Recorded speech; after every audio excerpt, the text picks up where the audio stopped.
Assalamualaikum warahmatullahi wabarakatuh. Salam sejahtera, salam Om Swastiastu, Namo Buddhaya, salam kebajikan Bapak Ibu semua dan teman-teman semua ya. Hari ini saya akan memberikan pengantar kepada program pengabdian masyarakat yang sudah kami lakukan di Kampung Uruk, Bogor ya. Nah, dalam kesempatan hari ini saya Ahmad Ibrahim Badri adalah pengajar di Sekolah Kajian Strategik dan Global Universitas Indonesia. Pengmas ini atau pengabdian masyarakat ini kami lakukan di Kampung Uruk adalah untuk mempelajari bagaimana masyarakat Kampung Uruk tersebut ya, atau masyarakat adat tersebut bertahan dalam konteks pandemi COVID-19 ya. Nah, kami lakukan itu pada bulan November, pada bulan September 2022 ya, yang lalu ya. Nah, ini merupakan pengalaman istimewa bagi kami karena kami bisa belajar banyak dari para saudara kami yang ada di Kampung Uruk, bagaimana kita bisa menghadapi pandemi dengan format pengetahuan tradisional yang mereka miliki gitu ya. Terutama dalam konteks ketahanan pangan, ketahanan ekonomi maupun ketahanan sosialnya ya. Oleh karena itu tema dari Pengmas ini mengambil tema yang lebih luas, yaitu bagaimana kita bisa mengembangkan desa yang punya multi resilient ya, istilahnya punya ketahanan di berbagai aspek gitu ya. Nah, ini Kampung Uruk adalah salah satu contohnya ya. Oke, di dalam dialog yang pertama, kami nanti sampaikan kepada Bapak Ibu dan teman-teman semua upaya kami untuk bisa menggali informasi terkait dengan bagaimana penanganan COVID-19 di Kampung Uruk bersama Bapak Abah Ukat Raja Ayah ya. Beliau ini adalah tokoh adat dari Kampung Uruk. Kita bisa lihat videonya sebagaimana berikut ini.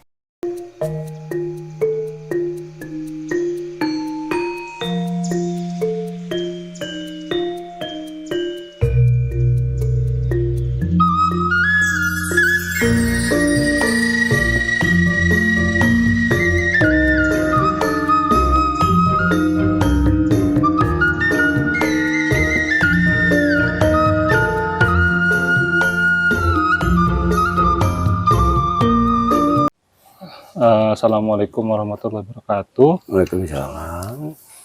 Selamat siang semuanya. Hari ini saya bertemu dengan Bapak Abah Ukat ya. Iya. Nama lengkapnya Bapak Abah? Abah Ukat Raja Ayah. Oh, Raja Ayah, hebat Pak. Ya.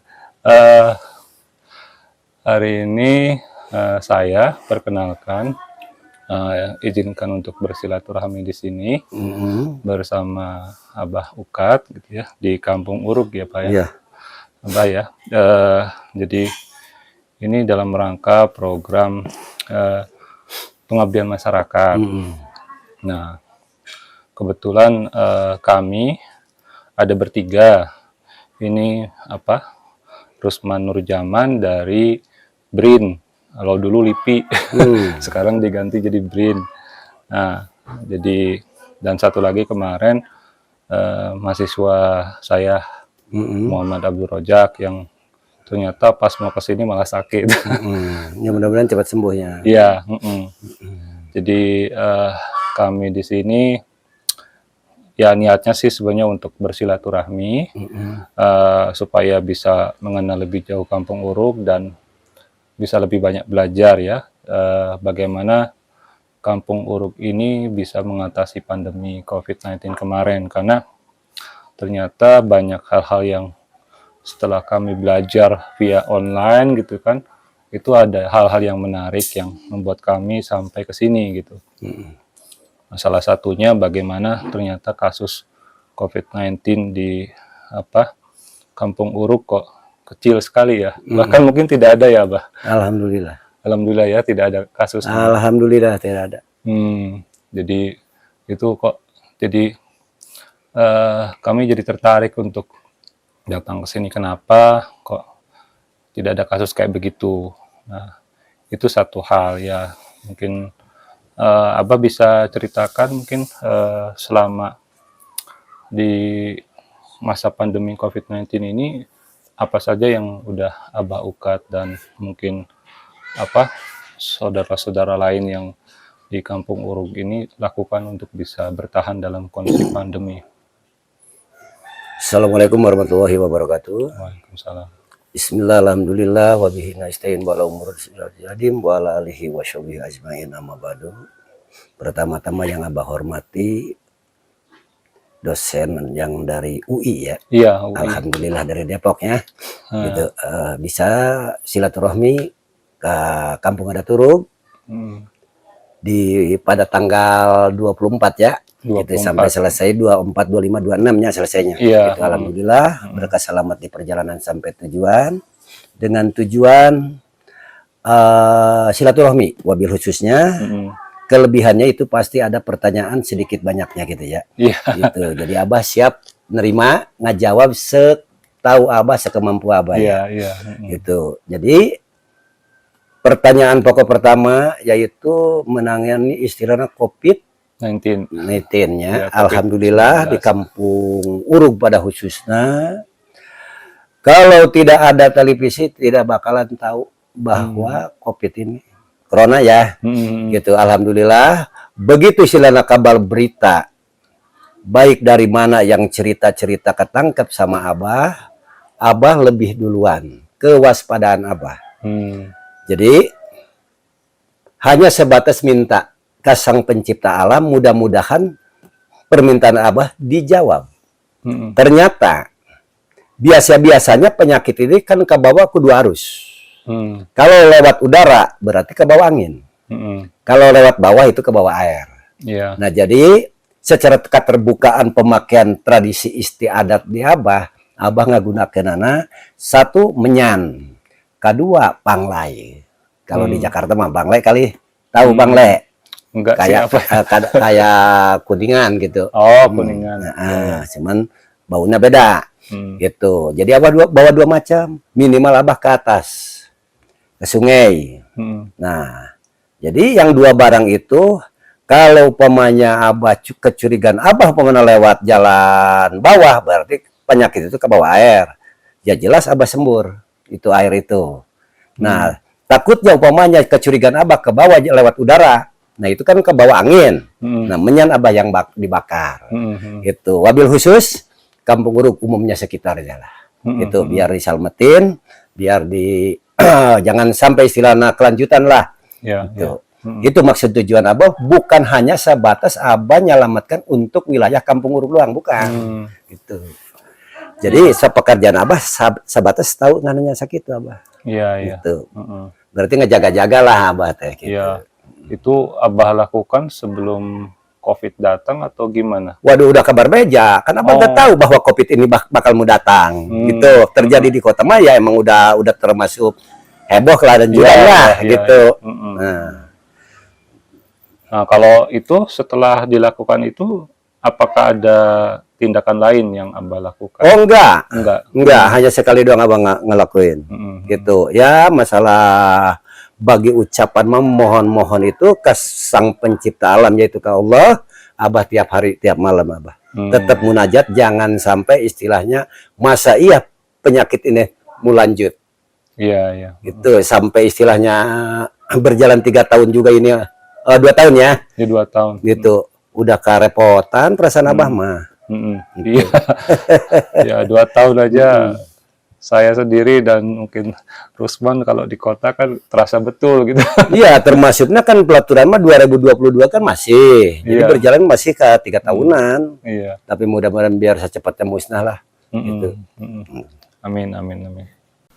Setelah kita lihat dialog tersebut, kita bisa membaca bahwa beliau menyampaikan sesuatu yang cukup relevan untuk kita bisa pelajari. Pertama, pengobatan penanganan COVID-19 di Kampung Uruk masih menggunakan konsep tolak bala. Ya. Nah, ini saya menafsirkannya sebagai satu bentuk traditional safety technology sebenarnya. Bagaimana masyarakat adat kita ternyata memiliki kearifan lokal soal penanganan masalah-masalah tertentu. Karena konsep tolak bala ini sendiri seringkali diterapkan di berbagai kasus ya, terutama berkaitan dengan penghindaran musibah atau penghindaran bencana atau antisipasi terhadap situasi keamanan yang tidak menentu ya. Misalnya kalau untuk kasus di daerah Sunda misalnya, dalam studi yang pernah dilakukan di buku serial Sundalana itu dicantumkan cukup jelas gitu ya. Bagaimana masyarakat Sunda ya pada saat itu kan mengalami konteks DITI gitu ya. Jadi menjadi konsep yang digunakan juga untuk bisa mengamankan desa. Entah itu misalnya dengan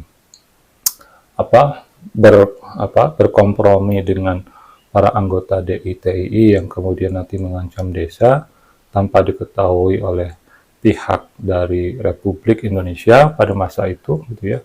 Karena ini kan juga dilematis gitu ya. Satu sisi kalau mereka tidak membantu maka desanya akan juga diserang, tapi di sisi lain mereka juga harus berpihak kepada Republik Indonesia ya. Nah ini menjadi pengalaman bagaimana tolak bala adalah sebagai siasat-siasat tertentu yang dilakukan oleh masyarakat kita untuk mengamankan desanya ya.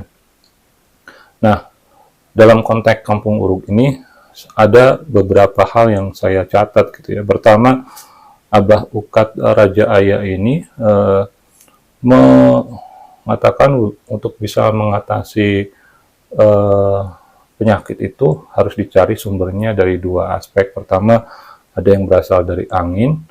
Kalau angin nanti diinikannya dengan kemenyan ya. Kemudian ada yang berasal dari air. Nah ini caranya dengan disembur ya. Tapi ada kaitannya. Saya nggak tahu kalau berdasarkan informasi yang tadi kita dengar, kalau tidak salah sih nanti ini berkaitan dengan panglai atau banglainya. Saya lupa konfirmasi apakah menyemburnya itu berisi panglai atau banglainya itu atau bukan gitu ya. Nah kalau panglai atau banglai ini kan sejenis kunyit ya. Nah ini kita bisa lihat sebenarnya tanpa kemudian menafikan tolak bala yang seperti ini atau pengobatan tradisional yang seperti ini ya, kita bisa lihat sebenarnya bahwa untuk soal kemenyan misalnya, kalau kita lihat dalam konteks pengobatan modern gitu ya, ini juga dilakukan ya. Salah satu riset yang terkait adalah berasal dari Ramasamy Harikrishnan ya dan kawan-kawan pada tahun 2011 gitu ya. Mereka menulis tentang Styrac japonica supplementation disenhance the innate immune response in Epinephelus bruneus ya, against bacterial and protozoan infection ya. Ini dimuat di jurnal Experimental Parasitology volume 129 issue number 3 gitu ya. Nah ini ada jurnal Trindex Scopus 3 gitu ya. Nah dalam riset ini, kalau kita membaca abstraknya gitu ya, ini ikan laut kerapu ya, itu diberi makan diet ekstrak kemenyan Jepang selama 30 hari ya. Dan ternyata dari treatment seperti itu, ikan kerapu laut ini dapat meningkatkan imunitasnya melawan bakteri Vibrio harvei dan protozoa Bersilia uronema marinum ya. Jadi ada aspek positif dari penggunaan kemenyan terhadap ikan laut kerapu itu gitu ya, berdasarkan pada riset ini. Jadi sebenarnya ada korelasi yang cukup erat sih sebenarnya antara penggunaan kemenyan dengan pengobatan gitu ya. Kalau kita hanya membacanya dalam konteks tradisional saja, saya kira itu nanti akan membuat kita salah paham gitu ya. Nah, itu akan dianggap sebagai sesuatu yang mistik misalnya. Nah, kalau Panglay atau Banglai sendiri kan sebenarnya ini adalah antibakteri ya. Jadi kita bisa coba terapkan sendiri ya, misalnya pada kasus-kasus di mana kita misalnya terkena penyakit yang kemudian membawa bakteri ke dalam tubuh kita ya, misalnya atau dalam konteks keracunan makanan gitu ya. Dan ini pernah kita praktekkan juga ya di keluarga saya, sehingga saya melihat bahwa yang namanya tolak bala itu bukannya kemudian sesuatu yang hanya mistik atau mitos gitu ya, tetapi ada pengetahuan tradisional, cuma problemnya penjelasan-penjelasan yang sifatnya rasional pada saat itu belum dimungkinkan gitu ya, atau mungkin masih agak menggunakan pengetahuan simbolik gitu yang biasa dilakukan di masyarakat tradisional ya. Nah, itu terkait dengan dialog pertama. Kemudian kita bisa lihat di dialog berikutnya ini.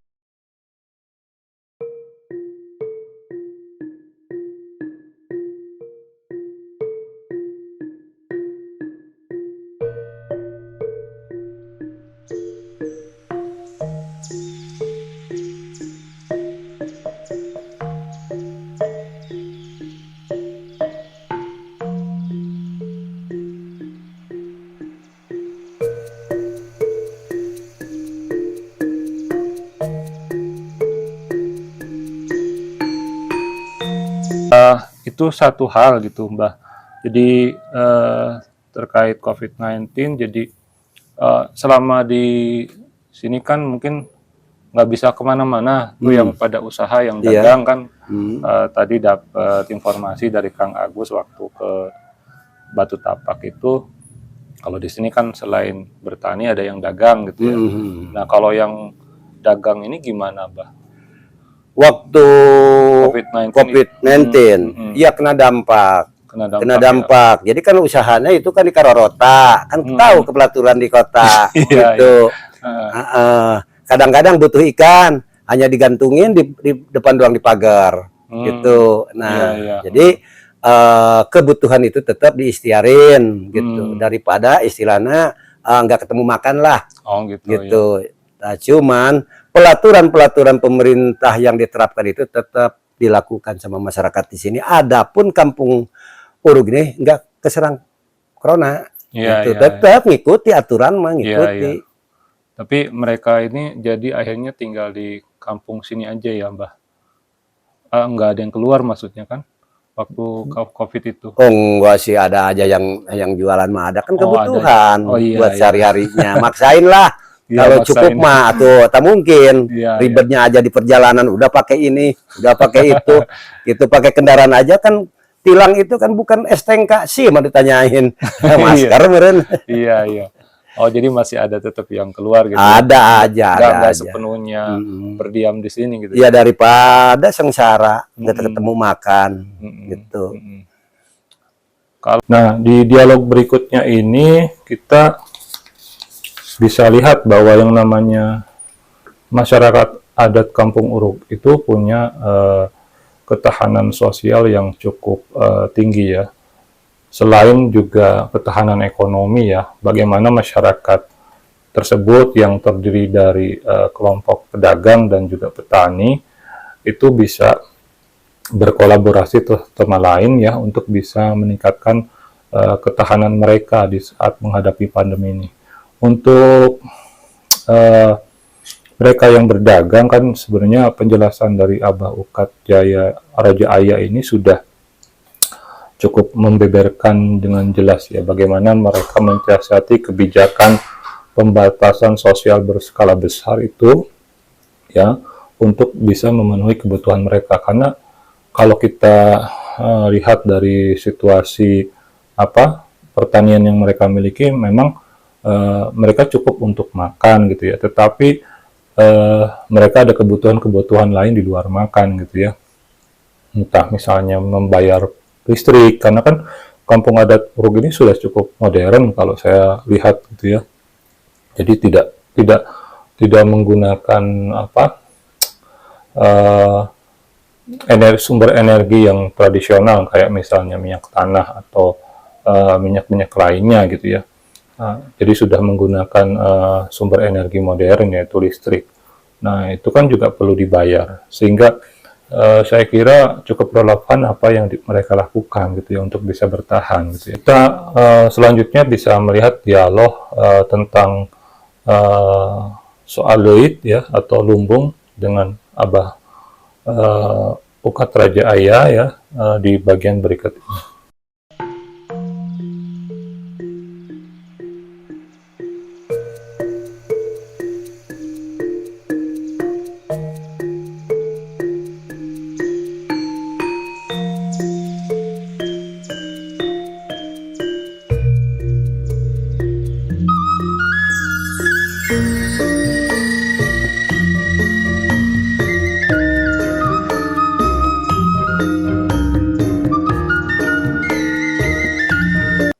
Kalau yang ini kan ada leuit ya atau lumbung kan di sini, itu memang belum memenuhi untuk kebutuhan itu ya. Sebetulnya hasil kan mayoritas di sini tani, ya bertani. Ya, sehubungan di sini itu aturan-aturan dari leluhur Abah. Jadi penghasilannya itu buat konsumsi sendiri. Jadi nggak boleh dijualin pan di sini mah. Iya. Nggak boleh gitu. Ya masalah untuk kedepannya itu karena Abah juga nggak tahu. Cuman yang jelas kata orang tua Abah kalau dijualin gimana, gitu kan cepat habis. Iya. Nah, mudah-mudahan pelaturan-pelaturan istilahnya pemerintah kena yang COVID-19 ini yang dilaksanakan itu kan aturannya karantina selama 14 hari. Kan sebentar, hanya 2 minggu. Cuman ini mah kelanjutannya, kelamaannya kan gitu. Nah, jadi sampai istilahnya hasil pertanian di Kampung Urug ini nggak boleh dijualin karena takutnya itu terjadi kayak begitu. Kan punya stok mah. Alhamdulillah, apalagi Abah nanam padinya setahun sekali Abah mah. Masih setahun sekali. Jadi penghasilannya itu kalau ada istilahnya sisanya berarti ketimpa bisa bikin lumbung sampai di atas 3. Gitu. Jadi alhamdulillah, soalnya Abah ngelaksanakan setiap istilahnya acara, penghasilan ada pun sedikit, yang penting cukup, apalagi penghasilannya banyak harus ada sisanya. Alhamdulillah, biar barokah hidup, manfaat dunia akhirat.